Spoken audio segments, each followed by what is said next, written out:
CNN, BBC, France, 24. I'm watching you all. I'm recording every lie. I'm archiving every distortion.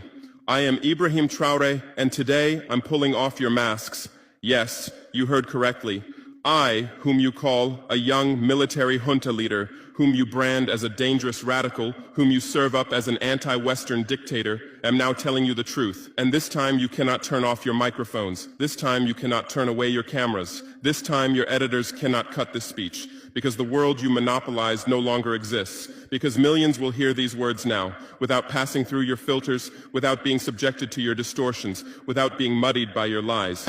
I am 34 years old. Every day of my life, I grew up with your lies. As a child, I would watch Africa on television. Always the same images. Children with flies, dry lands, weapons, death. This is Africa, they told us. This is what Africa is. And we believed it. We were ashamed of ourselves. We were ashamed of our own lands, of our own people. But then I grew up. I read, I researched, I questioned, and I understood that the Africa you showed us wasn't real. The story you told us was a lie. The fate you imposed on us was a script you had written. For years, how have you portrayed Africa? How have you shown it? How have you sold it to your viewers? As if we were creatures who had no share of humanity, as if we were savages left outside of civilization, as if we were wretches waiting for you to save us. Every day, every hour, every minute, the same story plays on your screens. Hunger, war, disease, corruption, terror, chaos. These are the words that come to mind when Africa is mentioned.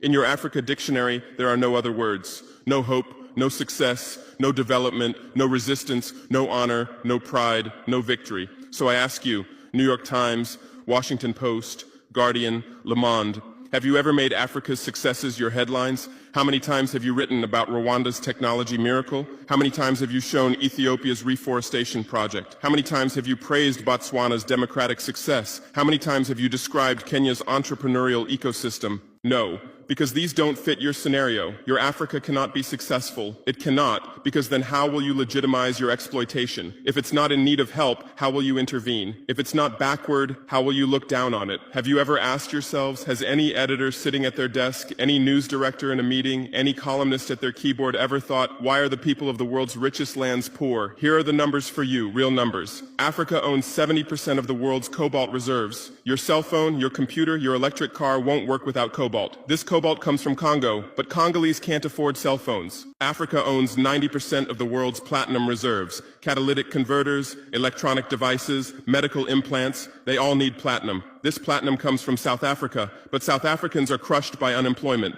Africa provides 30% of the world's gold production. Mali, Burkina Faso, Ghana, Tanzania. Gold flows like rivers from our lands, but our people swim in poverty. Africa supplies 65% of the world's diamond production. Botswana, Angola, Congo, Sierra Leone, billions of dollars worth of diamonds are extracted, but our miners live on $1 a day. Africa owns 35% of the world's uranium reserves. Niger, Namibia, South Africa. Nuclear plants run on our uranium. Paris lights burn with our uranium, but our villages have no electricity. And you still ask, why is Africa poor? No, the right question is, how was Africa kept poor while being so rich? Here's your answer. Colonialism didn't end. It changed shape. You used to come and occupy our lands. Now you come and establish companies. You used to take by force. Now you make agreements. You used to rule with the whip. Now you rule with credit. Let me give you concrete examples. With numbers, names, dates, but you'll never write about these. Glencore, Swiss-based mining giant, extracting cobalt in Congo. 2022 revenue, $256 billion, a tax paid to Congo, $500 million, that's 0.2%. Is this justice? Rio Tinto, British-Australian mining giant, extracting bauxite in Guinea, 20 million tons annually. What's left for Guinea? Environmental pollution and cancer. Total, now Total Energies, French oil giant, extracting oil in Angola, Nigeria, Congo. 2022, profit, $36 billion investment in Africa, dirty pipelines, Anglo-American, founded in South Africa but now in London. Diamonds, platinum, iron, taking everything. What it left in South Africa? 6 million unemployed miners. And these are just the tip of the iceberg. What about the invisible, the secret deals, the offshore accounts, the transfer pricing tricks? Every year, $88 billion in illegal money flows out of Africa. Who writes about this? Every year, $45 billion in aid comes to Africa. Everyone writes about this, but no one says Africa is not the continent receiving aid, it's the continent giving aid. While you zoom your cameras on swollen bellies, there is a huge system working silently in the background. Every day, tons of gold, diamonds, cobalt, uranium, oil leave our land. But how? Here is the system. Step 1, create corruption, bribe our leaders, open offshore accounts, promise them a life of luxury, send their children to your schools. Step 2, make deals, get 50-year, 99-year concessions, ask for tax exemptions, be exempt from environmental rules, ignore labor rights. Step 3, control the infrastructure. Take over ports, airports, railways, but only from the mine to the harbor. Don't build roads to the villages. Don't bring electricity to schools. Step 4, provide security. Set up private security companies. Arm them. Declare protesting. Step 5, silence the media. Buy local journalists. Suppress opposing voices. Serve internal unrest news to international media. And this is how the system works. It's been working like this for 100 years, and you don't see this system. You don't want to see it, because you're part of the system too. Who are the biggest advertisers of New York Times, CNN, BBC, oil companies, mining companies, arms companies, pharmaceutical cartels, the companies that exploit Africa? You live on their money, you defend their interests, and what I'm about to tell you might cost me my life, but it's no longer time to be silent. France's system in Africa is the CFA franc.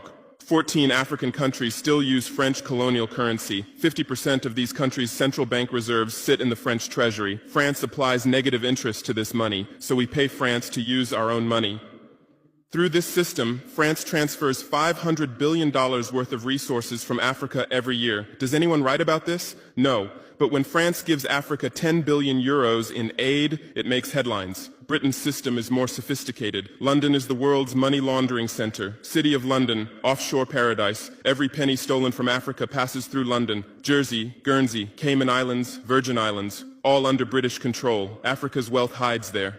America's system is AFRICOM, Africa Command, 46 military bases on the continent. Official purpose, security. Real purpose, resource control. Drones in our airspace every day, listening devices everywhere. They say fighting terrorism, but it's not terrorists. It's people's leaders who are targeted. China is the new player, says win-win, builds infrastructure, gives credit, but in exchange for what? 99-year port concessions, mining rights, agricultural lands, debt trap diplomacy, ask Sri Lanka, ask Zambia, and you write about none of this. Why? Because you're not free press. You're corporate press. Your bosses are billionaires. Jeff Bezos bought Washington Post. Why? For love of journalism? Rupert Murdoch's media empire, Fox News, Wall Street Journal, The Sun, The Times, all from the same hand, all giving the same message. West is good, others are bad. Carlos Slim is the largest shareholder of New York Times, Mexican billionaire. Where's his wealth from? Monopolized telecommunications, got rich off Latin America's back, now controls America's most respected newspaper. And you claim to do independent journalism? Who are your editors? Which schools did they graduate from? Harvard, Yale, Oxford, Cambridge? Always the same elite schools, always the same worldview, always the same prejudices. How are your reporters selected? How many languages does your Africa correspondent speak? French, English, that's all. Swahili, Hausa, Yoruba, Amharic, they don't know. They can't talk to the people. Your sources are always the same. Western diplomats, NGOs, experts, and then you come and lecture us.